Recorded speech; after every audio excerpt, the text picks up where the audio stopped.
Ashama harka fuunee akkam jirtu akkam kana geechan obboleeyyan kiyya qaqqaaliin isiniin jedha warroonni biyya keessa biyya alaa jirtan hundumti keessanuu nageenya waaqayyoo isiniif haa ta'uun isiniin jedha qaqqaaliiwwan kiyya har'ammoo waan isinitti agarsiisafanii egaa kootota kanan walii gadi oofaa jira kaargoo gochuudhaaf jechuudha. Mee warri akka kiyyaa gara biyyaa yoo galuuf kaatan kootonni isin dhibee wajjiraate meeshaan jechuudha. Egaa kanammoo ganaan garanatti deebisaafanii roottoo lama fidee tanan jira biteetoo roottoo lama keessatti godhee tanan mee ni kaasamoo ni kaasu nallaala gara roottootitti deebisaafanii roottoo immoo warri kaargoo godhachuu barbaadan roottoodhaan warri ergachuu barbaadan roottoon ni jira amma bitachuu ni dandeechuun isiniin jira kaargoo roottoodhaan gochuutu irra bareeda kaartooniin yookaan haala adda addaatiin nama jalaa tabalaasha'uu danda'a. Haga danda'ameen kaartoonii osoo hin taane roottoo osoo ta'ee baay'ee bareeda. Tokkos ala kana jira ola seesisee isinitti agarsiisa jechuudha. Roottoo lama fide gatiin roottoo immoo 300 lamaan isaa jechuudha.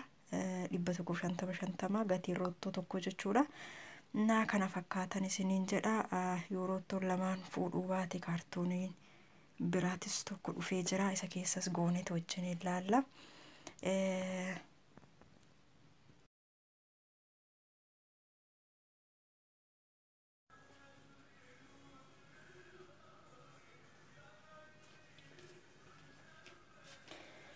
Kuno kana guutee tanan jira kuwwan immoo gananaafa roottoon tokko jira kabira mee haga ta'u nan laala.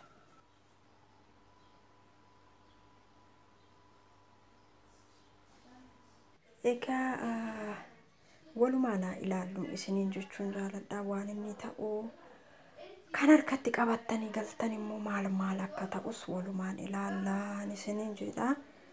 Egaa shaanxaan lama isin faana deemuu ni danda'a waan ta'eef akkasuma shaanxaan jarbaa yookaan dugdaatis xiqqaa qabattanii galuu ni dandeechu waan ta'eef walumaan ilaalla jechuudha mee waan inni ta'u.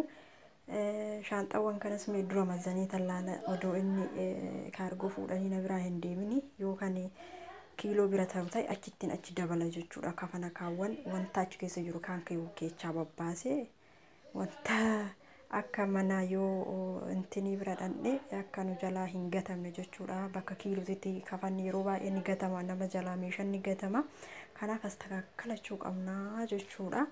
Egaa kana fakkaataan isiniin jedha. Mee waan hundaafuu waliin ilaalluun isiniin jedha. Okay.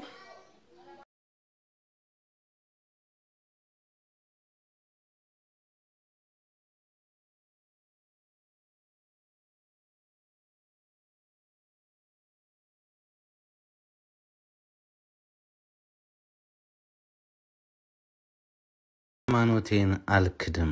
ሃይማኖት አንዲት ናት የህይወት ጎዳና ጻድቃን የሄዱባት መንገዷ የቀና ቺናት እምነቴ የሰጠኝ ክርስቶስ ካበው ያገኘዋት የምዬ ኦርቶዶክስ ቢርባኝ ቢጠማኝ ዘመድ እንኳን ባጣ ክፉን አልፈራም የመጣው ቢመጣ የመስቀሉ ኃይል ነው አለ በልቤ ላይ የእናቴ ማርያም ናት አገሬ በሰማይ ያንገት ማህተቤ ያሰርኩት ጥቁር ክር ስለተዋሃደው ይናገራን ሚስጥር